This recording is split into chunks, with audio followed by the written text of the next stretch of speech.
Maths news syllabus channel நேயர்கள் அனைவருக்கும் வணக்கம். பிஜிடிஆர்பி மேத்தமெட்டிக்ஸ் எக்ஸாம் தேர்வு தேதி நெருங்கிட்டு இருக்கு. நிறைய பேர் பதட்டம் அடையிறீங்க. பேசும்போது தெரியுது நிறைய பதட்டம் இருக்குது. அந்த தேவையில்லாத பதட்டத்தை தூக்கி தூர போடுங்க. நீங்கள் படிச்சிட்டிங்க, அதுதான் உண்மை. படிக்காமலாம் இல்லை. படித்த கான்செப்டை கொண்டு இம்ப்ளிமெண்ட் பண்ண முடியாத அளவுக்கு எதுக்கு அந்த பதட்டம் அப்படின்றதான் என்னோட கேள்வி. நீங்கள் மேலும் மேலும் உங்களுக்கு செல்ஃப் கான்ஃபிடன்ஸ் தேவை அப்படின்னா தினமும் வீடியோஸ் பாருங்கள். நிச்சயமாக நல்ல நல்ல வீடியோஸ் நான் உங்களுக்கு கொடுக்கும்போது தானாக படிக்கும்போது அந்த வீடியோவில் சொல்கிற ஒரு கண்டென்ட்டுமே எஸ் இது படித்தது அப்படின்ற உணர்வு தந்துக்கினே இருக்கும். அது மேலும் அதிகமாக கன்ஃபார்மாக நல்ல ஸ்கோர் பண்ணி போஸ்ட்டுக்கு போயிட முடியும். நிறைய பேர் இந்த புக்லெட் கேட்டிருந்தீங்க. எக்கச்சக்கமாக இந்த பிஜிடிஆர்பிக்கு நியூமெரிக்கலுக்கும் கிளாசிக்கலுக்கும் மட்டுமே போட்ட மெட்டீரியல் இது நியூமெரிக்கலுக்கும் கிளாசிக்கலுக்கும் மட்டுமே போட்ட புக்லெட் இந்த புக்லெட். சரிங்களா? இப்போது அடுத்து இந்த புக்லெட் பார்த்தீங்கன்னா டிஎன் செட்டு கொஷின்ஸு, ஆனால் பிஜிடிஆர்பிக்கு பூரா வருது. ஒன்று கூட விடாமல் இதை பார்த்துக்கணும். பார்க்கும்போது ஓகே அப்படின்ற ஒரு உணர்வு தானாக தரும். இந்த டிஎன் செட்டு புக்கு நான் ஏன் ரெஃபர் பண்ணுறேன்னா, வினாவோட கடினத்தன்மை கூட்டியிருக்காங்க.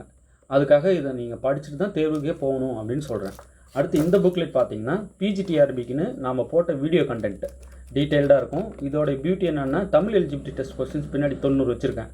இப்போ இந்த புக்லெட்டு இந்த புக்லெட்டு இந்த 3 புக்லெட்டு சேர்ந்தால் ஓரளவுக்கு சிலபஸ் கவரான முக்கியமான கொஸ்டின்ஸ். திரும்ப சொல்கிறேன், சிலபஸ் கவர் ஆகிருக்கும். முக்கியமான கொஸ்டின்ஸ்லாம் எடுத்து ஒரு கோர்வையாக இருக்கும். சரி, இதை படிச்சுட்டா போதுமா, பாஸ் ஆகிட முடியுமான்னா இன்னும் ஒரு 10 நாளைக்கு வீடியோ பாருங்கள். வீடியோ பார்க்க போதும் முடிச்சாச்சுன்ற உணர்வு தரும். நிறைய பேர் என்ன கேட்குறீங்கன்னா, அப்படின்னா கொடுத்துட போகிறீங்க அப்படின்னு கேட்குறீங்க. ஆனால் நிறைய கொடுத்துட்டோம்னு நாங்கள் சொல்கிறோம். இப்போ புதுசாக வரவங்களுக்குலாம் இப்போ இந்த 10 நாளாக வீடியோ கொடுக்குறீங்களா தானே அப்படின்றாங்க. இல்லை, நானே சில வீடியோஸ்லாம் ப்ளே பண்ணி பார்த்துட்டு அசந்துருக்கேன். சில கான்செப்ட்ஸ்லாம் எனக்கே மறந்து போயிருந்ததெல்லாம் வீடியோ பார்க்கும்போது இதெல்லாம் நாம் சொன்னதானான்னு எனக்கே ஆச்சரியமாக இருக்குது. ஸோ அந்த அளவுக்கு ஒர்த்தான கண்டென்ட்டை கொடுத்துட்டோம். ஸோ வீடியோஸை பாருங்கள். டைம் கிடைக்கும் போதெல்லாம் அந்த வீடியோ ப்ளே பண்ணி விட்டு ஓட விடும்போது நான் அந்த வீடியோ மூலிமா உங்களுக்கு சொல்ல வர தகவல் என்னென்னா, சரி இப்போ ஒரு வீடியோவில் ஒரு ப்ராப்ளம் டீச் பண்ணுறீங்க, அந்த ஒரு ப்ராப்ளத்துக்கு நாங்கள் 5 மணி நேரம் பார்க்கணுமா? இல்லை, தவறு. அந்த மாதிரி இல்லை. நான் அந்த ப்ராப்ளமை எக்ஸ்பிளைன் பண்ணும்போது சைடில் சொல்கிற ஒரு மெசேஜும் ஒரு கொஷின். ஸோ ஒரு கொஷின் நான் டீச் பண்ணிகிட்ருக்கேன், இடையில 10 விஷயங்களை நான் சொல்லிக்கிட்டு இருக்கேன். அந்த 10 விஷயமும் நீங்கள் லேர்ன் பண்ணுறீங்க, அதுதான் ரொம்ப முக்கியம். ஸோ அந்த கொஸ்டினோட சேர்த்து 11 கேள்விகள் அப்படி நீங்கள் பார்க்கணும். ஒரு சில வீடியோலாம் அடின்னு அடித்து வச்சுருக்கேன் நிறைய கொஸ்டின்ஸை, அதையும் பார்த்தேன். ஸோ பெரிய சப்போர்ட்டாக இருக்கும். நிச்சயமாக வீடியோஸை ஃபாலோ பண்ணுங்கள். இவ்வளோ நாள் கொடுத்ததை விட இதுக்கப்புறம் கொடுக்க போகிறது வேறு லெவலில் உங்களுக்கு பெரிய சப்போர்ட் இருக்கும். அது சப்போர்ட்டுன்னா இந்த வினா அப்படியே பரிட்சைக்கு வரும்னு சொல்கிறீங்களா சார்? இல்லை, திரும்பவும் தவறான போக்கு புரிஞ்சிக்கக்கூடாது. நான் சொல்ல வர கண்டென்ட்டெல்லாம் உள் வாங்குறதன் மூலயமா உங்களுக்கு சப்ஜெக்ட் நாலேஜ் நல்லா இம்ப்ரூவ் ஆகும். பழசெல்லாம் நல்லா ஞாபகத்துக்கு வரும். நல்ல அந்த சப்ஜெக்ட் திறமை உள்ளே வளர்ந்துருக்கும். அந்த உள்ளே வளர்கிற சப்ஜெக்ட் திறமையோடு நீங்கள் தேர்வு அணுகணும். இந்த ப்ராப்ளம் அப்படியே அங்கே வரும்னு அணுகக்கூடாது. நிறைய பேர் இப்போ இந்த கொஸ்டின்ஸ்லாம் வந்துருமாங்க அப்படியே போய் எழுதிடலாமா? தவறு. மேத்தமெட்டிக்ஸ் பொறுத்த வரைக்கும் அப்படிலாம் நம்ம படிக்கக்கூடாது. நாம் தினமும் நிறைய லேர்ன் பண்ணினே இருக்கிறது மூலயமா நமக்குள்ள ஒரு அடைவு திறன் உருவாகும். அந்த திறமையோடு தேர்வு எதிர்கொண்டு வெற்றி பெறுறது தான் சமுதாயத்துக்கு உதவியாக இருக்கும். ஓகே, சரி. இப்போ இந்த 3 புக்லெட் இப்போ ஒரு 1 வீக்காக இந்த 3 புக்லெட் கேட்குறவங்களோட எண்ணிக்கை அதிகமாக இருக்குது. நான் போஸ்ட் இதுக்கப்புறம் போட்டு எப்போ உங்கள் கைக்கு வர்றது, அதனால் இந்த 3த்தையும் எமர்ஜென்சியாக என்னோட கருத்து ஒரு 3 நாட்களில் இதில் இருக்கிற எல்லாத்தையும் பார்த்துடலாம். 3 நாள், அதுக்கு மேலே வச்சுக்கூடாது. ரிவிஷனோட சொல்கிறேன், டெய்லி ரிவைஸ் பண்ணுறதோட சொல்கிறேன். சார் இந்த 3 புக்லெட்டில் இருக்கிறத கரைச்சி குடிச்சிட்டேன் சார் அப்படின்றவங்க ரொம்ப சந்தோஷம். இப்போ என்னென்னா நியூ கமர்ஸ் இருக்கீங்களா, அவங்களாம் இப்போ தான் இந்த புக்கை பார்க்குறீங்க 3த்தையும். இப்போ இந்த 3 புக்லெட்டும் பார்க்குறவங்க, சார் நான் இந்த 3 புக்லெட் ஆல்ரெடி வாங்கிட்டேன் சார், இந்த நியூமெரிக்கல் கிளாசிக்கலுக்கு மட்டும்தான் வாங்காமல் இருக்கன்றவங்க இது மட்டும் வாங்கிட்டு இருக்காங்க. இந்த 3மே வேணுன்றவங்க இன்றைக்கி போஸ்ட் போட்டிருக்கேன், 2 நாளில் உங்களுக்கு வந்துடும்னு வைங்க. அது இதுக்கப்புறமும் ஆர்டர் கொடுக்குறவங்களுக்கு எப்படி நாங்கள் போஸ்ட் பண்ணி அது என்றைக்கு உங்கள் கைக்கு மேக்ஸிமம் புத்தகமாக வாங்காமல் டைரெக்டாக பிடிஎஃபாக வாங்க ட்ரை பண்ணுங்கள். உங்களுக்கு இதை நான் 3த்தையுமே பிடிஎஃபாக கொடுத்துடலான்னு முடிவு பண்ணியிருக்கேன். வேணுன்றவங்க 7358591547. சார் இந்த 3 பிடிஎஃப்பும் எனக்கு வேணும் அப்படின்றவங்க தயவுசெய்து இந்த நம்பருக்கு காண்டாக்ட் பண்ணுங்கள். உங்களுக்கு இந்த 3 புக்கும் பிடிஎஃபே கொடுத்துட்றேன். ஓகே. ஒரு சிலர் என்னன்றாங்க, சார் பிடிஎஃபாக இருந்தால் அது படிக்கிற உணர்வு முதல்ல வராது, நீங்கள் வீடியோவில் காட்டுற அந்த புத்தகம் கையில் இருந்தால் எங்களுக்கு அப்படி பீரிட்டு ஆர்வம்ன்றாங்க. ஓகே, இன்னும் ஒரு 2 டேஸ்க்கு ஆர் 3 டேஸ்க்கு போஸ்ட் பண்ணலாம். இன்னும் நாளைக்கு நாளன்னைக்கு இல்லை இந்த வீக் பண்ணலாம் போஸ்ட்டு. அதுக்கு அடுத்து வியாழன் வெள்ளி இல்லை அதுக்கு அடுத்து திங்கக்கிழமை அப்படிலாம் போகிறது ரிஸ்க்கு. ஏன்னா உங்கள் கைக்கு சேராமல் போயிடலாம். 15 நாள் கூட எடுத்துக்கும் சில நேரம் கொண்டு போய் போட்டாங்கன்னா. ஸோ நீங்கள் இதை நம்பி இருந்துடக்கூடாது. ஸோ இல்லை, நீங்கள் புத்தகம் போட்டு விடுங்க, அது எவ்வளோ சீக்கிரம் வருதோ பார்த்துக்கலாம். ஆனாலும் முன்னாடியே எனக்கு பிடிஎஃப் ஷேர் பண்ணிடுங்க அப்படின்னாலும் சந்தோஷம். இப்போ இருக்கிற டைமுக்கு பிடிஎஃப் தான் இது ஷேர் பண்ண முடியும். பிடிஎஃப் ஷேர் பண்ணவே கூடாது அப்படின்னு இருந்தோம். ஆனால் சப்ஸ்கிரைபர்ஸ் பாதிக்கப்படக்கூடாது. நியூ கம்மர்ஸ் நிறைய பேர் வராங்க, அவங்களுக்கு சப்போர்ட்டிவாக இருக்கணுன்றதுனால இந்த 3 புக்லெட்டையும் பிடிஎஃபாகவே நான் உங்களுக்கு சென்ட் பண்ணிடலாம் அப்படின்னு முடிவு பண்ணியிருக்கேன். ஓகே, வேணுன்றவங்க இந்த நம்பர் காண்டாக்ட் பண்ணுங்கள். இந்த 3 புக்லெட்டில் அப்படி என்ன இருக்குது, இந்த புக்லெட்டில் numerical and classical. Numerical questions வந்து 151 இருக்கும். நியூமெரிக்கல் கொஸ்டின்ஸ் வந்து 116 இருக்கும். கிளாசிக்கல் மெக்கானிக்ஸ் கொஸ்டின்ஸ் வந்து 151 இருக்கும். ஓகே, சரிங்க சார், அவ்வளோதானா அப்படின்னா கிளாசிக்கல் மெக்கானிக்ஸ்க்கு நிறைய ப்ராப்ளம் வேறு போட்டிருக்கேன். அந்த புக்லெட்டு இன்னும் 2 நாளில் அந்த பிடிஎஃப்பும் கொடுத்துட்றேன். இன்னும் கொஞ்சம் நிறையா தருவேன். அதுக்கப்புறம் இதில் என்னென்ன இருக்குன்னா ஓடி பிடிஇ அடின்னு அடிச்சிருப்பேன். இந்த புக்லெட்டோட பியூட்டி அதுதான். ஓடி பிடி மட்டும்தானே அதில், அதுக்கா அப்படின்றீங்க அப்படின்னா இல்லை. ஓடி பிடியும் தாண்டி நிறைய கொஸ்டின் அண்ட் ஆன்சர்ஸ் டிஸ்கஸ் பண்ண மற்ற யூனிட் கொஸ்டின்ஸும் இருக்கும். டைரக்ட் கொஸ்டின்ஸு, நியூமெரிக்கல் கொஸ்டின்ஸ் இருக்கும். மற்ற பாடங்களும் பின்னாடி இது மாதிரி அட்டாச் பண்ணியிருப்பேன். கொஸ்டின் அண்ட் ஆன்சர்ஸ் இருக்கும். ஓகே, சரிங்க சார். ஓடி பிடிக்கு பெஸ்ட்டு இந்த புக்கு. வேறு என்ன தான் இந்த புக்கில் இருக்குன்னா தமிழ் எலிஜிபிலிட்டி கொஸ்டின் 90 இருக்குது. அது பெரிய பெஸ்ட்டு. எல்லா பாடத்தோடைய 1 மார்க்கு பின்னாடி அட்டாச் பண்ணியிருக்கேன், ஆன்சரோடு இருக்கும். ஓகே, எல்லா யூனிட்டோடைய 1 மார்க்கும் சேர்ந்து இருக்கும். இதில் கொஸ்டின் ஆன்சர் ஆடியட்னு அடிச்சு வச்சுருப்பேன். பெரிய யூஸ்ஃபுல்லாக ஓஆர் எல்லாமே இதில் கொஸ்டின் அண்ட் ஆன்சர்ஸாக பின்னாடி இருக்கும். ஓடி பிடிக்கு பெரிய சப்போர்ட் இந்த புக்கு. தமிழ் எலிஜிபிலிட்டி 90 இருக்கும் இந்த புக்கில். ஓகே, அதுக்கடுத்து இந்த புக் எடுத்திங்கன்னா எல்லாத்தையும் கலந்த கலவை. PGTRB question, TN SET question எல்லாமே இதில் இருக்கும். எல்லாமே கலந்து ஒரு அடி அடிச்சிருக்கும். இதில் பாருங்கள் டோபாலஜி இருக்கும்.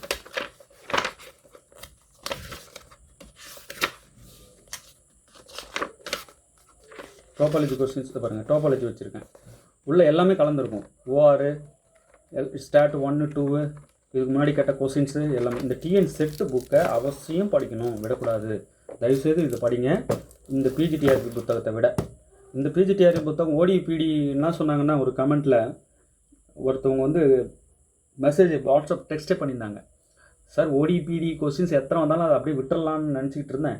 கடைசியில் இப்போ நீங்கள் வீடியோஸ் உங்களுக்கு பார்க்க என்ன தோணுதுன்னா, அந்த ஓடிபிடியை தவிர மற்றதெல்லாம் கஷ்டம்னு தோணுது அப்படின்னாங்க. ரொம்ப சந்தோஷப்பட்டேன் அந்த வார்த்தையை கேட்டதும்.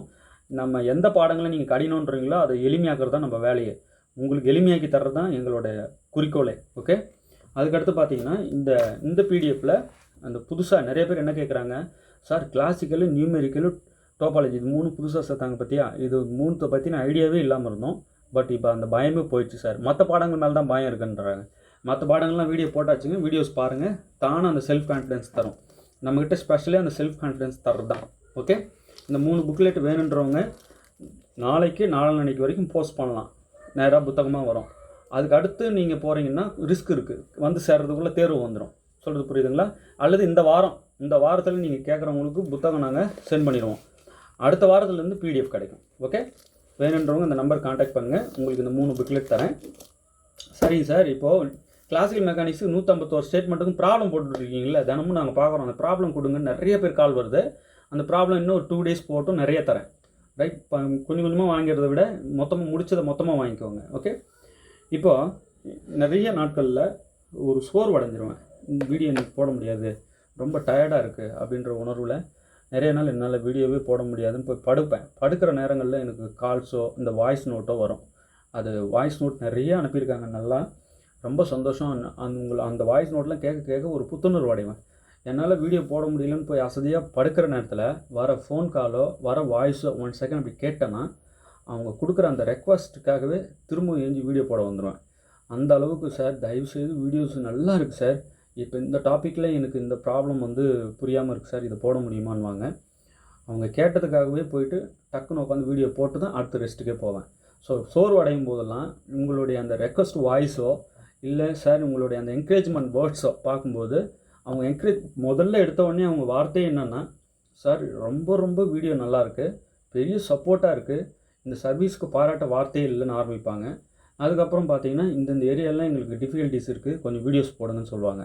அதுக்கெல்லாம் ஆல்ரெடி வீடியோ போட்டுட்டோன்னு அவங்களுக்கே தெரியல, அதனால் அந்த சொல்கிறாங்க. ஆனாலுமே நாங்கள் புதுசாக ஏதாவது கேட்குறாங்கன்னா உடனே வீடியோ கொடுத்துடணுன்ற உணர்வில் வந்து வீடியோ போட்டுட்டு தான் அடுத்த ரெஸ்ட்டுக்கே போவேன். ஸோ உங்களுடைய ஒவ்வொரு வார்த்தைகளும் எங்களை வந்து புத்துணர்வு அடைய செய்யுது. அடுத்தடுத்து வீடியோஸ் போடணும்னு ஸ்டிமுலேட் பண்ணும் அந்த வார்த்தைகள். ஸோ அந்த மாதிரியான வார்த்தைகள் கொடுக்குற எல்லாருக்கும் ரொம்ப நன்றி சொல்லிக்கிறேன். எல்லாருக்கும் இப்போ நீங்கள் கேட்குற ஒரு வீடியோ வந்து உங்களுக்கு மட்டும் இல்லை, நிறைய பேர் இதை பார்க்குறவங்க பலன் அடைஞ்சு அவங்களும் கமெண்ட் பண்ணுறாங்க. கமெண்ட்டுன்னா டெக்ஸ்ட் அங்கே கமெண்ட் பண்ணுங்கள் யூடியூப்பில் அப்படின்னு சொன்னால் கூட கேட்குறதில்ல, நேரடியாக வாட்ஸ்அப் பண்ணிடுறாங்க நம்பர் கிடச்சிருச்சுன்னு. தயவுசெய்து கமெண்ட்டில் சொல்லுங்கள். நிறைய பேர் கமெண்ட் பண்ணியிருக்காங்க, இப்போ அந்த கமெண்ட்லாம் பாருங்கள். ஃபோன் நம்பர் நான் எப்போ கொடுக்க ஆரம்பிச்சனோ அன்னையிலேருந்து யூடியூப் கமெண்ட்டை குறைச்சிட்டு டேரெக்டாக இங்கே வாட்ஸ்அப் கமெண்ட்டுக்கு வந்துடுறாங்க. நமக்கு வந்து யூடியூப் கமெண்ட் ரொம்ப முக்கியம். ஏன்னா நிறைய பேர் பார்க்குறது அதுதான். வாட்ஸ்அப் கமெண்ட்டை எல்லாராலையும் பார்க்க முடியாது. உங்களுக்கு என்ன தோணுதோ அப்படியே கமெண்ட்டில் சொல்லுங்கள். பெரிய சப்போர்ட்டாக இருக்கும்.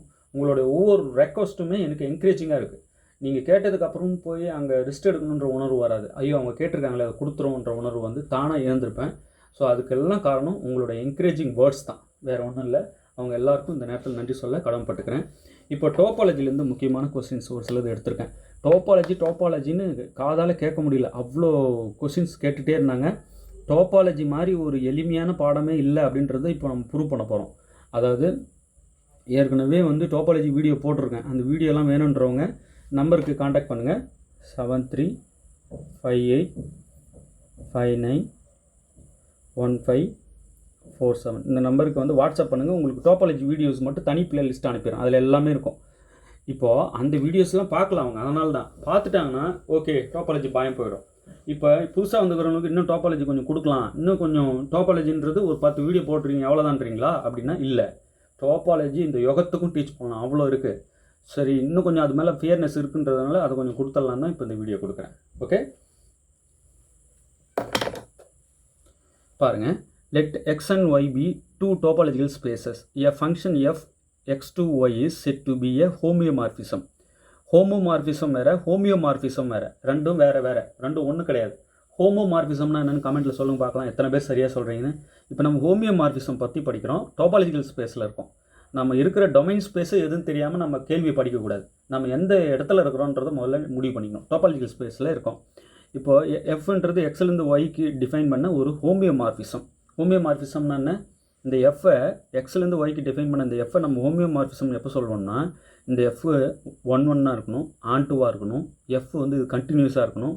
அது மட்டும் இல்லாமல் இதுக்கு இன்வெர்ஸ் எக்ஸிஸ்ட் ஆகும், அந்த இன்வெர்ஸும் கண்டினியூஸாக இருக்கணும். அப்போது எஃப் ஹோமியோமார்ஃபிசம்னா என்ன அர்த்தம்? ஹோமியோமார்ஃபிசம்னா என்ன அர்த்தம்? எஃப் வந்து 1-1, எஃப் வந்து ஆன்-2, இல்லை பைஜெக்டிவ்னு சொல்லிடுவாங்க ஒரே வேர்டாக. 1-1 ஆன்-2 பைஜெக்டிவ்னு சொல்லுவோம். பைஜெக்டிவ்னாலே 1-1 ஆன்-2. சரிங்க, எஃப் வந்து பைஜெக்டிவாக இருக்கணும், எஃப் கண்டினியூஸாக இருக்கணும், இன்வெர்ஸ் இதுக்கு எக்ஸிஸ்ட் ஆகும். அப்படி எக்ஸிஸ்ட் ஆகிற இன்வெர்ஸும் இது கண்டினியூஸாக இருக்கணும். அப்படி இருந்தால் எஃப்ஐ வந்து நம்ம ஹோமியோமார்ஃபிசம் சொல்லுவோம். ஆனால் இவங்க ஹோமியோமார்ஃபிசம்னே சொல்லிட்டாங்க. அப்படின்னா இந்த எல்லா கண்டிஷனும் ட்ரூ ஆகி போச்சு இப்போ எஃப்க்கு. இப்போ எஃப் ஹோமியோமார்ஃபிசம்னா கீழே வர 4 பாருங்கள். எஃப் ஹோமியோமார்ஃபிசம் அப்போது it is continuous and bijective. நான் இப்போ தான் சொன்னேன் எஃப் வந்து கண்டினியூஸாக இருக்கும், பைஜெக்டிவாக இருக்கும்னு. அதோட மட்டுமா? இல்லை. It is continuous and injective. இல்லை, இதோட மட்டுமே சொல்லிட முடியாது ஹோமியோமார்ஃபிசம்னு. If it is continuous and surjective. இன்ஜெக்டிவ்னா 1-1, சர்ஜெக்டிவ்னா ஆன்-2. இப்போது 1-1 இருந்தால் போதும், கண்டினியூஸாக இருந்தால் போதுமா? இல்லை. ஆன்-2 இருந்தால் போதும், கண்டினியூஸாக இருந்தால் போதுமா? இல்லை. 1-1 அண்ட் ஆன்-2 கண்டினியூஸாக இருந்தால் போதுமா? இல்லை. இங்கே வாங்க. இட் இஸ் கண்டினியூஸு பைஜெக்டிவ், அதான் 1-1 ஆன்-2.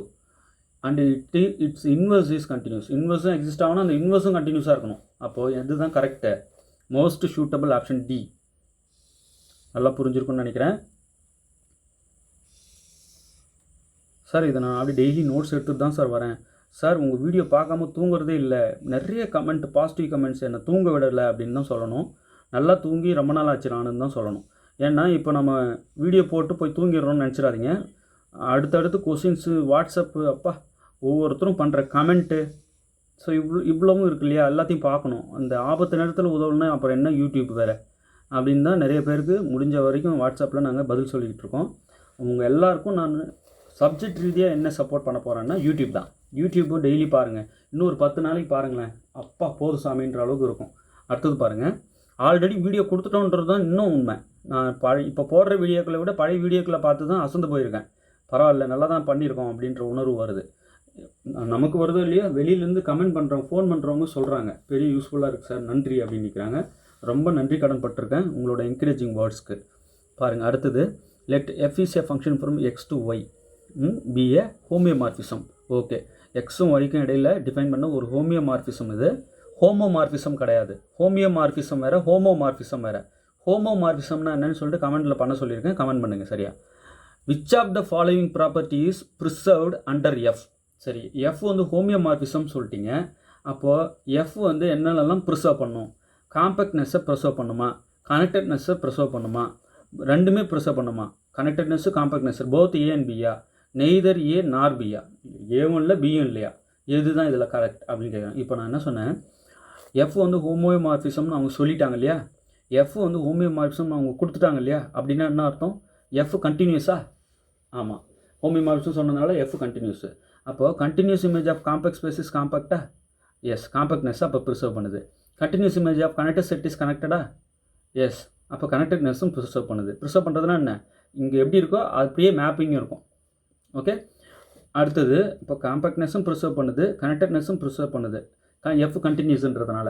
அப்போது போத் ஏ அண்ட் பியா, ஏவும் இல்லை பியும் இல்லைன்னு சொன்னது தப்பு. அப்போ ஆப்ஷன் சி தான் இதுக்கு correct. Both A and B preserves, it preserves both A and B. அந்த ஹோமியோமார்ஃபிசம் காம்பேக்ட்னஸையும் ப்ரிசர்வ் பண்ணும், கனெக்டட்னஸையும் ப்ரிசர்வ் பண்ணும். போத் ஏ அண்ட் பின்ற ஆப்ஷன் தான் மோஸ்ட் சூட்டபிள். ஓகே, அடுத்தது பாருங்கள். Let F is a function from X to Y be a homeomorphism not homomorphism. திரும்ப சொல்லிக்கிட்டு இருக்கேன். ஹோமோமார்ஃபிசம் கான்செப்ட் சொல்ல காது அப்படியே யுகமாக கேட்டுட்ருக்கலாம். ஹோமோமார்ஃபிசம்ஸ் அவ்வளோ இருக்குது, அது ரிலேட்டட் ஸ்டேட்மெண்ட்ஸ், ரிசல்ட்ஸ் அதெல்லாம் அடின்னு அடிச்சு வச்சுருக்கோம். யூடியூப்பில் இருக்கு, போய் பாருங்கள். இப்போ ஹோமியோமார்ஃபிசம் பற்றி பார்த்துட்ருக்கோம். இது சம்மந்தமாக நிறைய கான்செப்ட் சொல்லாமல் இருந்தோம். ஸோ அதுக்காக இதை மெயினாக கொடுத்துட்ருக்கேன். ஹோமியோமார்ஃபிசம் ரிலேட்டட் கொஸ்டின் பிஜிடிஆர்பியில் கேட்கலன்னா அதை விட ஒஸ்ட்டான கொஸ்டின் பேப்பர் வேறு எதுவுமே இல்லைன்னு நான் முடிவு பண்ணிக்கலாம். ஏன்னா ஹோமியோமார்ஃபிசமோட பியூட்டி டோபாலஜியில் அவ்வளோ கொட்டி கிடக்கு. இப்போ சொல்லுவோம் பாருங்கள். Let F is a function from X to Y be a homeomorphism. What can be set about topological equivalence of X and Y. பாருங்கள், what can be set about the topological equivalence of X and Y. இப்போ equivalence concept பற்றி நம்ம discuss பண்ண போகிறோம். நமக்கு ஒரே ஒரு அடிஷ்னலாக கொடுத்துருக்கிற ஒரு விஷயம் என்னென்னா, எஃப் வந்து எக்ஸ்லேருந்து ஒய்க்கு டிஃபைன் பண்ண இந்த எஃப் வந்து ஹோமியோமார்ஃபிசம் சொல்லிட்டாங்க. ஹோமியோமார்ஃபிசம்ன்றதை வச்சுக்கிட்டு ரெண்டு டோபாலஜிக்கல் ஸ்பேஸோடைய ஈக்குவலன்ஸ் கான்செப்ட்ஸ் பற்றி கொஞ்சம் பேச போகிறோம். என்ன equivalence concept? X and Y are topologically equivalent. Okay. X and Y are not topologically equivalent. Okay. X and Y may or may not be topologically equivalent. None of the above. பாருங்கள், ஒரு ஹோமியோமார்ஃபிசமோட beauty என்னன்னா, நிறைய topological கான்செப்டை நமக்கு அது preserve பண்ணும். அதுதான் ஹோமியோமார்ஃபிசமோடைய பியூட்டியே. இப்போது இந்த ரெண்டு டோபாலஜிக்கல் ஸ்பேஸுக்கும், இது ஒரு டோபாலஜிக்கல் ஸ்பேஸ், இது ஒரு டோபாலஜிக்கல் ஸ்பேஸ், இந்த ரெண்டு டோபாலஜிக்கல் ஸ்பேஸ்க்கு இடையிலையும் ஒரு ஹோமியோமார்ஃபிசம் இருக்குன்றதுனால அந்த எக்ஸும் ஒய்யும் டோபாலஜிக்கலி ஈக்குவலன்ட்னு நம்ம தாராளமாக சொல்லலாம். Topologically equivalent. Okay, equivalent concept என்ன சொல்ல முடியும் அப்படின்னு கேட்டாங்க. கீழே வர 4 இதுதான் most suitable. X and Y are topologically equivalent. ஏன்? இந்த எஃப் ஹோமியோமார்ஃபிசம்ன்ற ஒரே காரணத்தினால. ஓகே, நாட் டோபாலஜிக்கலி ஈக்குவலன்ட் சொல்லக்கூடாது. நிறைய நேரங்களில் ஈக்குவலன்ட் கான்செப்ட்டு சாட்டிஸ்ஃபை பண்ணும். நிறைய ஈக்குவலன்ட் கான்செப்ட்ஸ் அடுத்தடுத்து கொடுப்போம் பாருங்கள். ஹோமியோமார்ஃபிசம் இருக்கிறதுனால இருக்கலாம், இல்லாமல் போகலான்னு சொன்ன மூணாவது ஸ்டேட்மெண்ட் சொல்ல முடியாது. நன் ஆஃப் த அபவும் சொல்ல முடியாது. ஃபஸ்ட்டு ஒன்று satisfied, most suitable answer first one. Okay, X ஹோமியோமார்ஃபிசம்னா எக்ஸும் ஒய்யும் டோபாலஜிக்கலி ஈக்குவலன்ட் நம்ம தாராளமாக சொல்லலாம். மோஸ்ட் சூட்டபிள் தான் நம்ம சூஸ் பண்ணணும். அடுத்தது பாருங்கள். Which of the following is necessary condition for 2 topological spaces X and Y to be homeomorphic. இப்போது எக்ஸுக்கும் ஒய்க்கும் இடையில் ஒரு ஹோமியோமார்ஃபிசம் இருந்தது அப்படின்னா நம்மளால் இப்போ 2 மேப்பு, இப்போ எக்ஸ்ன்றது ஒரு ஸ்பேஸ், ஒய்ங்கிறது ஒரு ஸ்பேஸ், இது ரெண்டும் ஹோமியோமார்ஃபிசம் வேறு, ஹோமியோமார்ஃபிக் வேறு. ஹோமியோமார்ஃபிக்னு 2 ஸ்பேஸுக்கு தான் நம்ம பேசுவோம். ஹோமியோமார்ஃபிசம்ன்றது ஒரு ஃபங்க்ஷன், எக்ஸ்லேருந்து ஒய்க்கு டிஃபைன் பண்ண ஒரு ஃபங்க்ஷன் அது. ஓகே, ஒரு மேப் அது. இங்கே வந்து ஹோமியோமார்ஃபிக்னா என்னன்னா, இப்போ எக்ஸும் ஒய்யும் ஹோமியோமார்ஃபிக்னா என்ன அர்த்தம்? X is equivalent to, topologically equivalent to Y. இப்போ கிட்டத்தட்ட ரெண்டுமே ஈக்குவல், அதுக்கு அர்த்தம். இதுதான், இந்த சிம்பிள் தான் நம்ம ஹோமியோமார்ஃபிக்கு யூஸ் பண்ணுவோம். ஸோ கிட்டத்தட்ட ரெண்டுமே ஈக்குவல்ன்ற மாதிரி தான் இது. புரியுதுங்களா? ஸோ அப்படி இருக்க பாருங்கள், which of the following is necessary condition for 2 topological spaces X and Y to be homeomorphic. இது ரெண்டும் ஹோமியோமார்ஃபிக்காக இருக்கணும் அப்படின்னா நெசசரி கண்டிஷன் என்ன? கீழே வர 4 எது நெசசரி அப்படின்னு கேட்குறாங்க. ஸோ இந்த கண்டிஷன் இருந்தால் தான் ரெண்டும் ஹோமியோமார்ஃபிக். அப்படின்ற நெசசரி கண்டிஷன் என்ன அப்படின்னு கேட்குறாங்க. X and y have the same cardinality, x and y have the same number of open sets, x and Y are both compact or both non compact, both compact or both non compact, all of the above. அதாவது இப்போது necessary condition என்ன, இது ரெண்டும் ஹோமியோமார்ஃபிக்காக இருக்குது அப்படின்னா cardinality சேமாக இருக்கணும், have the same cardinality. இதுதான் வந்து நெசசரி கண்டிஷன். நெசசரி கண்டிஷன் இருக்குது, சஃபிஷியன்ட் கண்டிஷன் இருக்குது இல்லையா. ஸோ இப்போ ரெண்டு எக்ஸும் ஒய்யும் ரெண்டு டோபாலஜிக்கல் ஸ்பேஸும் ஹோமியோமார்ஃபிக்காக இருக்கிறதுக்கான நெசசரி கண்டிஷன் கீழே வர நாலில் எது மோஸ்ட் சூட்டபிள்னா இதுதான். X and y have the same cardinality. Okay, necessary condition for homeomorphic spaces. அடுத்து பாருங்கள், let x and y be topological spaces and suppose f is a function from x to y is continuous bijection. Which of the following is sufficient to conclude that f is homeomorphism? எக்ஸும் ஒய்யும் topological ஸ்பேஸுங்க, ரெண்டு topological space. அந்த எக்ஸ்லேருந்து ஒய்க்கு define பண்ண ஒரு map F இருக்கு பாருங்கள், அது கண்டினியூஸாகவும் இருக்குது, ஒன்றும் நான் டூவாகவும் இருக்குது. இன்வெர்ஸ் பற்றி எதுவும் இங்கே சொல்லலை. அவன் என்னன்றாங்க, டோபாலஜிக்கல் ஸ்பேஸ் எக்ஸும் ஒய்யும், எஃப்ங்கிறது எக்ஸ்லேருந்து ஒய்க்கு டிபெண்ட் பண்ண ஒரு கண்டினியூஸ் பைஜெக்ஷன் மேப்பு. சரி, which of the following is sufficient to conclude that F is homeomorphism. கீழே வர நாளில் எதை வச்சு நாம் எஃப் ஹோமியோமார்ஃபிசம் சொல்லிடலாம். அது சஃபிஷியன்ட் கண்டிஷனாக இருக்கணும், போதுமான கண்டிஷனாக இருக்கணும். எது கீழே வர நாளில் எது எஃப்ஐ ஹோமியோமார்ஃபிசம்னு சொல்லும் அப்படின்னு கேட்குறாங்க. எக்ஸு காம்பேக்டாக இருந்து ஒய் ஆஸ்டாஃபாக இருந்தால் போதுமா, எக்ஸு கனெக்டடாக இருந்து ஒய் காம்பேக்டாக இருந்தால் போதுமா, எக்ஸும் ஒய்யும் போத் மெட்ரி ஸ்பேஸாக இருந்தாலே போதுமா, எஃப் வந்து ஐசோமெட்ரியாக இருக்கணுமா அப்படின்னு கேட்குறாங்க. இப்போ பாருங்கள், கொடுத்துருக்கிற கண்டிஷனுக்கு எக்ஸு காம்பேக்டாகவும் ஒய் வந்து ஹாஸ்டாஃபாகவும் இருந்தாலே போதும், நாம் எஃப் ஹோமியோமார்ஃபிசம் சொல்லிடலாம். இதுதான் அந்த சஃபிஷியன்ட் கண்டிஷன். ஓகே, நல்லா புரிஞ்சிருக்குன்னு நினைக்கிறேன். ஸோ இதுதான் தேவையான சஃபிஷியன்ட் கண்டிஷன். நெசசரி கண்டிஷன் வேறு, சஃபிஷியன்ட் கண்டிஷன் வேறு. ஓகே, இப்போது எக்ஸ் ஒய் ரெண்டு டோபாலஜிக்கல் ஸ்பேசஸ், அது ரெண்டும் ஹோமியோமார்ஃபிக்காக இருக்க நெசசரி கண்டிஷன்னா கார்டினாலிட்டி சேமாக இருக்கணும். ஹோமியோமார்ஃபிக்காக இருக்க நெசசரி கண்டிஷன் கார்டினாலிட்டி சேமு. ஹோமியோமார்ஃபிசமாக இருக்க சஃபிஷியன்ட் கண்டிஷன் பாருங்கள், அந்த ஃபஸ்ட்டு இருக்கிற எக்ஸ் வந்து காம்பேக்டாக இருக்கணும், ஒய் ஆஸ்டாஃபாக இருக்கணும். கீழே வர நாளில் என்னவோ அதை தான் சொல்லிகிட்டு இருக்கேன், மொத்தமாக இன் ஜென்ரல் கிடையாது. இது கொடுத்துருக்கிற கண்டிஷன் நாளில் எது வந்து சஃபிஷியன்ட் கண்டிஷன் கேட்குறாங்க. இந்த 4 கண்டிஷனில் சஃபிஷியன்ட் கண்டிஷன் இதுதான். இப்படி இருந்தாலே நாம் எஃப் ஹோமியோமார்ஃபிசம் சொல்லிடலாம். எப்படி இருந்தாலே இந்த ரெண்டு டோபாலஜிக்கல் ஸ்பேஸில் எக்ஸ்ன்ற அந்த டோபாலஜிக்கல் ஸ்பேஸ் காம்பேக்ட் டோபாலஜிக்கல் ஸ்பேஸாகவும் காம்பேக்டாகவும் ஒய் வந்து ஆஸ்டாஃபாகவும் இருந்தாலே நம்ம எஃப்ஐ ஹோமியோமார்ஃபிசம் சொல்லிடலாம். எக்ஸிலிருந்து ஒய்க்கு டிஃபைன் பண்ண அந்த எஃப்ஐ ஹோமியோமார்ஃபிசம் சொல்லிடலாம். எது இருந்தாலே போதும், எக்ஸ் காம்பேக்டாகவும் ஒய் ஆஸ்டாஃபாகவும். ஓகே, அடுத்தது பாருங்கள், let X and Y be topological spaces. Suppose F is a function from X to Y is a homeomorphism. எக்ஸும் ஒய்யும் டோபாலஜிக்கல் ஸ்பேசஸாக, எஃப் வந்து எக்ஸ்லேருந்து ஒய்க்கு டிஃபைன் பண்ண ஹோமியோமார்ஃபிசமாக. What can be set about the cardinality of X and Y. பாருங்கள், எக்ஸுக்கும் ஒய்க்கும் இடையில் ஒரு ஹோமியோமார்ஃபிசமே இருக்குதுன்னு சொல்லிட்டாங்க. ஓகே, அப்போ ஹோமியோமார்ஃபிசம் இருக்குன்னும் போது நம்ம அந்த எக்ஸுக்கும் ஒய்க்கும் கார்டினாலிட்டி பற்றி நம்ம என்ன சொல்ல முடியும்னா, ரெண்டுத்தோட கார்டினாலிட்டியும் சேமாக இருக்கும். ஓகே,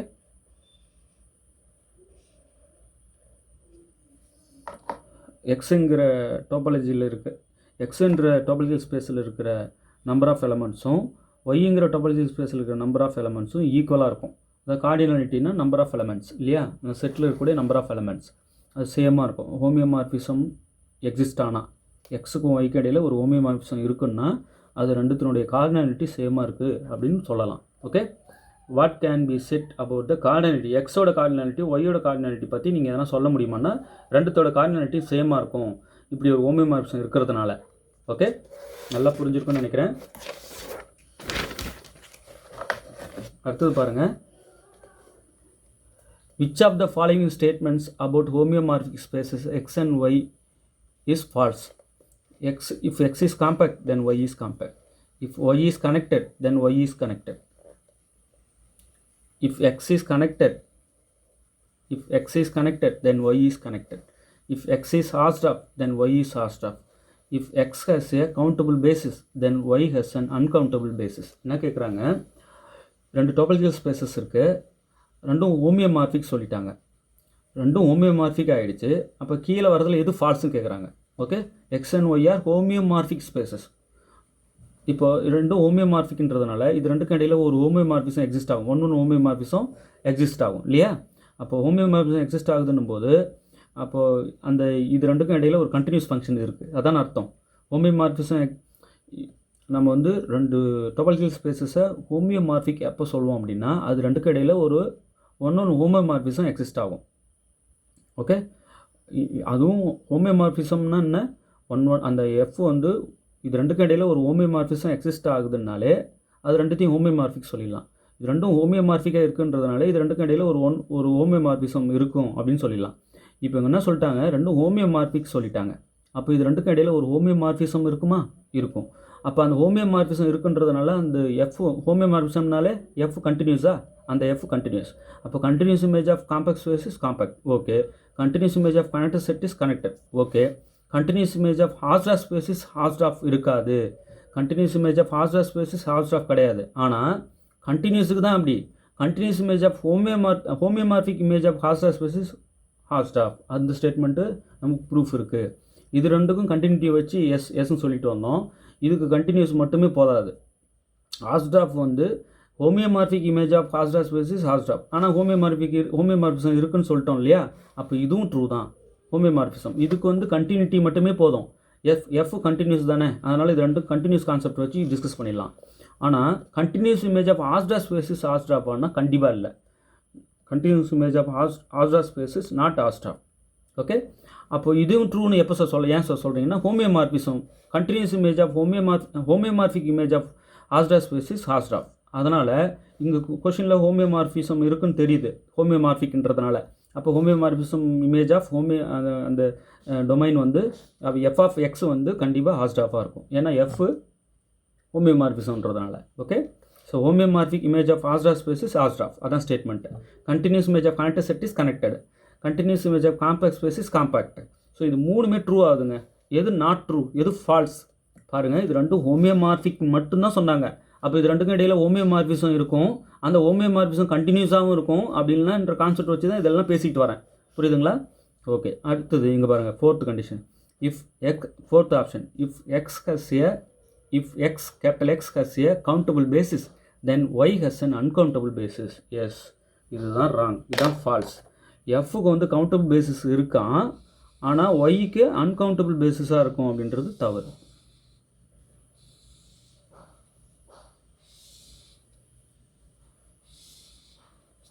அப்போ எதுதான் சார் சரி? எக்ஸ் ஹஸ் கவுண்டபிள் பேசிஸ்னால் then Y also has uncountable basis.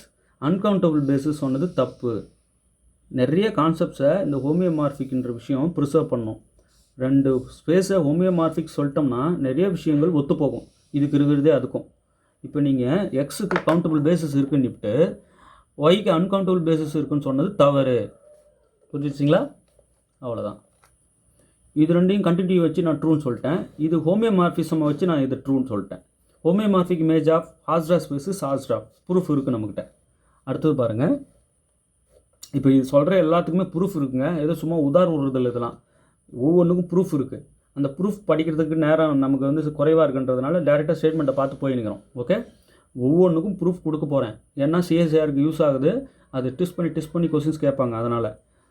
அடுத்தது பாருங்கள், let F is a function from X to Y be a homeomorphism, okay. இது ரெண்டுக்கும் இடையில் ஒரு ஹோமியோமார்ஃபிசம் இருக்குன்னு சொல்லிட்டாங்க. இஃப் ஏ வந்து எக்ஸோட சப்செட்டாக, ஓகே. அது வந்து ஓப்பனா, okay, is open. What can we set about f of a in y அப்படி கேட்குறாங்க. கண்டிப்பாக ஒய்யோட சப்செட்டாக தான் இருக்கும் எஃப் ஆஃப் ஏ, இல்லையா? ஏன்னா எக்ஸோட சப்செட்டு ஏ, ஹோமியோமார்ஃபிசம் வேறு சொல்லிட்டாங்க. இது ரெண்டுக்கும் இடையில் ஒரு எஃப் ஹோமியோமார்ஃபிசம் இருக்குது. அப்போது எக்ஸில் இருக்கக்கூடிய ஏவுக்கு இமேஜ் பார்க்குறோம். முக்கியமாக ஏ ஓப்பன் சொல்லிட்டாங்க. இப்போ வந்து என்னென்னா இது ஹோமியோமார்ஃபிசம் சொன்னாங்களா எஃப்ஐ, அப்போ எஃப் கண்டினியூஸாக இருக்குமா? Continuous image of open set is ஓப்பனா? அப்போது எஃப் வந்து கண்டினியூஸ்ன்றதுனால ஏ வந்து எக்ஸோட ஓப்பன் செட்டுன்றதுனால இந்த ஏவுக்கு மேப் பார்க்குறோம். அந்த மேப் ஒயில் தான் இருக்கும். கண்டிப்பாக ஒயில் இருக்கிற அந்த மேப் ஓப்பனாக தான் இருக்கும், ஏன்னா F open map. Continuous image of open set is open. சரி, continuous image of close set close இல்லையா சார்? க்ளோஸ் தான், ஆனால் ஏ க்ளோஸ்டுன்னு கொடுக்கலையே, ஓப்பன் தானே கொடுத்துருக்காங்க. பாருங்கள், F of A is closed in ஒய்னா ஏ க்ளோஸ்டு பற்றிலாம் சொல்ல, ஓப்பன் தான் தெளிவாக சொல்லிட்டாங்க. அப்போது எஃப் வந்து ஓப்பன் மேப், அதனால் எஃப் ஆஃப் ஏ வந்து ஓப்பன் இன் ஒய்ன்னு சொல்லிடலாம், ஓகே. அடுத்து பாருங்கள், let F is a function from X to Y be a homeomorphism. Which of the following statement is true? Homeomorphism எக்ஸுக்கும் ஒய்க்கும் இடையில் இருக்கிற ஒரு ஹோமியோமார்ஃபிசம் தான் F. Which of the following statement ட்ரூன்னு கேட்குறாங்க. இந்த ஹோமியோமார்ஃபிசம் என்னென்னலாம் ப்ரிசர்வ் பண்ணுது பாருங்கள். F preserves convergence sequence. Yes, கன்வர்ஜென்ஸை ப்ரிசர்வ் பண்ணும் எஃப். அதே போல் F preserves Cauchy sequence. Yes, காட்சியை வந்து எஃப் ப்ரிசர்வ் பண்ணும் ஹோமியோமார்ஃபிசம்ன்றதுனால தான். அடுத்தது பாருங்கள், F preserves compactness. Yes, compact set continuous image of compact set is compact. இப்போது காட்சியை ப்ரிசர்வ் பண்ணுமா? எஸ் பண்ணும். கன்வர்ஜென்ஸியை ப்ரிசர்வ் பண்ணுமா? எஸ் பண்ணும். அப்போ எல்லாமே ட்ரூ இருக்குது. ஓகே, எக்ஸுக்கும் ஒய்க்கும் இடையில் ஒரு ஹோமியோமார்ஃபிசம் இருக்குங்க. அப்படி இருக்கிற அந்த ஹோமியோமார்ஃபிசத்தை எஃப்னு நம்ம நோட்டேஷன் கொடுக்குறாங்க. அந்த எஃப் கன்வர்ஜென்ஸியை ப்ரிசர்வ் பண்ணும், காட்சியை ப்ரிசர்வ் பண்ணும், காம்பேக்ட்னஸை ப்ரிசர்வ் பண்ணும். ஓகே, இது எல்லாத்துக்குமே ஸ்டேட்மெண்ட்டாகவே இருக்குது, ப்ரூஃபோட, சும்மா இல்லை அது. ஓகே, நல்லா புரிஞ்சிருக்கும்னு நினைக்கிறேன். நான் என்ன கேட்குறேன்னா, continuous image of convergence sequence கன்வர்ஜென்ட்டாக ஒரு சீக்வன்ஸ் இருக்குது, எஃப் கண்டினியூஸ் ஃபங்க்ஷனு, அப்படியே ஃபங்க்ஷனை அப்ளை பண்ணுறோம் சீக்வன்ஸுக்கு, கன்வர்ஜென்ஸ் சீக்வன்ஸுக்கு, அதனுடைய இமேஜும் கன்வர்ஜென்ட் ஆகுமா? காட்சி சீக்வன்ஸ் ஒன்று இருக்குது, அப்படியே மேப் அப்ளை பண்ணுறோம், அப்ளை பண்ண பிறகு கிடைக்கிற ஒவ்வொன்றுமே காட்சி சீக்வன்ஸ், அந்த சீக்வன்ஸ் வந்து காட்சி சீக்வன்ஸாக கிடைக்குமா? ஒரு சீக்வன்ஸுக்கு இமேஜ் பார்க்குறோன்னா கிடைக்கிற இமேஜ் சீக்வன்ஸாக தான் இருக்கும் இல்லையா? அப்போ காட்சி சீக்வன்ஸுக்கு இமேஜ் பார்க்குறோம், அது காட்சி சீக்வன்ஸாக இருக்குமா? எஃப் ஹோமியோமார்ஃபிசம் சொல்லியிருக்காங்க. இப்போ நான் continuous image of Cauchy sequence is Cauchy sequence, continuous image of convergence sequence is convergent. இப்போ கண்டினியூட்டியை வச்சு நான் இது ரெண்டுக்கும் கேட்டிருக்கேன். சொல்லுங்கள் பார்க்கலாம். காம்பேக்ட்னஸ் இது வந்து ட்ரூன்னு சொல்ல ஹோமியோமார்ஃபிசம் வேணுமா அப்படின்னு கேட்குறேன். கண்டினியூட்டி இருந்தாலே போதுமா? ரைட், கண்டிப்பாக எஃப் வந்து இங்கே கண்டினியூஸ், ஏன்னா ஹோமியோமார்ஃபிசம் எஃப்னு சொன்னதுனால கண்டினியூஸ் ஆகிடுச்சு. கண்டிப்பாக இது வந்து ப்ரிசர்வ் பண்ணும் தான். நான் என்னன்றேன், கண்டினியூட்டி ஆப்ஷன் மட்டுமே போதுமா? ஹோமியோமார்ஃபிசம் எடுத்துடுறேன், இப்போ எஃப் கண்டினியூஸ் மட்டும் கொடுக்குறேன். இது ரெண்டும் ட்ரூ சொல்லிடலாமா? கமெண்ட்டில் சொல்லுங்கள் பார்க்கலாம். Okay, continuous image of compact set is compact, எனக்கு நல்லா தெரியும். இப்போ இது ரெண்டுக்கும் ஹோமியோமார்ஃபிசம் நெசசிட்டியா இல்லை கண்டினியூட்டியே போதுமான்னு கேட்குறேன். All of the above. Okay, தெரிஞ்சவங்க கமெண்ட்டில் சொல்லுங்கள். நிறைய கொஸ்டின்ஸ் உள்ளே கேட்டிருக்கேன், சொல்லணும். அடுத்த 2 கேள்வி, முக்கியமான கேள்விகள். பல தடவை இதை நான் ஃபேஸ் பண்ணியிருக்கேன். அந்த கேள்விகளை ரொம்ப முக்கியமானது அது பாருங்கள். Let X and Y be homeomorphic topological space. இது ரெண்டும் ஹோமியோமார்ஃபிக். அப்போ இது ரெண்டுக்கும் இடையில் ஒரு ஹோமியோமார்ஃபிசம் எக்ஸிஸ்ட் ஆகும், அதான் அர்த்தம் அதுக்கு. If X is separable, what can be set about Y? ஒய்யும் செப்பரபிளாக தான் இருக்கும். ஏன் சொல்லுங்கள் பார்க்கலாம். ரெண்டுமே ஹோமியோமார்ஃபிக் சொல்லிட்டீங்க, அப்போது ஹோமியோமார்ஃபிசம் இருக்கும். அந்த ஹோமியோமார்ஃபிசம் என்ன? ஹோமியோமார்ஃபிசம் என்ன அர்த்தம்? F continuous, 1 1 and 2 inverse exist ஆகும், அந்த இன்வெர்ஸும் கண்டினியூஸாக இருக்கும், அதான் ஹோமியோமார்ஃபிசம். இப்போ இங்கே என்னென்னா ஹோமியோமார்ஃபிக் சொல்லிட்டாங்க. ஹோமியோமார்ஃபிக்ன்ற கான்செப்ட் மட்டும் மைண்டில் வச்சுக்கிட்டு நான் என்னன்றேன், எக்ஸ் செப்பரபிளாக இருக்குன்னா ஒய்யும் செப்பரபிளாக தான் இருக்கும். ஓகே, டவுட்டே இல்லை, ப்ரூஃப் இருக்குது. அடுத்தது பாருங்கள். Let F is a function from X to Y be homeomorphism. F வந்து எக்ஸுக்கும் ஒய்க்கும் இடையில் டிஃபைன் பண்ண ஒரு homeomorphism. If X is locally compact, what can be set about Y? பாருங்கள், ஹோமியோமார்ஃபிசம்ன்றதுனால எக்ஸு லோக்கலி காம்பேக்டாக இருந்தால் ஒய்யும் லோக்கலி காம்பேக்டாக தான் இருக்கும். ஓகே, என்ன எஃப் ஹோமியோமார்ஃபிசம்ன்றதுனால, வேறு எந்த ரீசனும் இல்லை. இதுக்கும் ப்ரூஃப் இருக்குது, ஒவ்வொரு ஸ்டேட்மெண்ட்டுக்குமே ப்ரூஃப் இருக்குது. ஓகே, எக்ஸுக்கும் ஒய்க்கும் இடையில் ஒரு டிஃபைன் பண்ண ஒரு ஹோமியோமார்ஃபிசம் தான் இந்த எஃப்.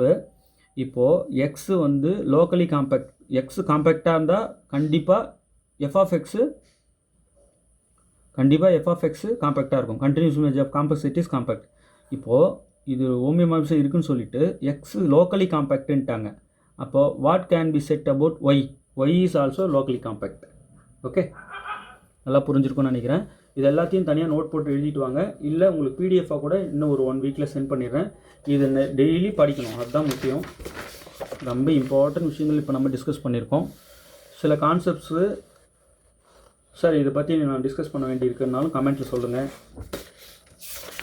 சார் இந்த கொஸ்டின்லாம் கேட்டிங்களே, இதுக்கெலாம் ஆன்சர் சொல்கிறேன், இதனால தான் இதுதான் இதுக்கு ரீசன்னாலும் கமெண்ட்டில் சொல்லுங்கள். ஓகே, தொடர்ந்து வாட்ச் பண்ணிகிட்டே வாங்க. இந்த 3 புக்லெட்டு போஸ்ட்டில் வேணும்னா ஒரு 2 நாளைக்கு போஸ்ட்டில் அனுப்ப முடியும். அதுவே வந்து சேருமான்றது டவுட்.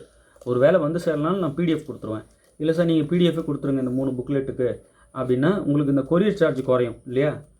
பிடிஎஃபாக தட்டி விட்டுருவேன். ஸோ உங்களால் முடிஞ்ச வரைக்கும் நீங்கள் ஈஸியாக இதை பிடிஎஃபாக வாங்கி படிச்சுக்கலாம். யார் யாரெல்லாம் இதை இன்னும் வாங்கலையோ கையில் அவங்களுக்கெல்லாம் தரேன். கண்டிப்பாக பிடிஎஃபாகவே கொடுத்துட்றேன். வேணுன்றவங்க இந்த நம்பர் கான்டாக்ட் பண்ணுங்கள். ஓகே, தேர்வில் வெற்றி பெற வாழ்த்துக்கள். தேங்க்யூ.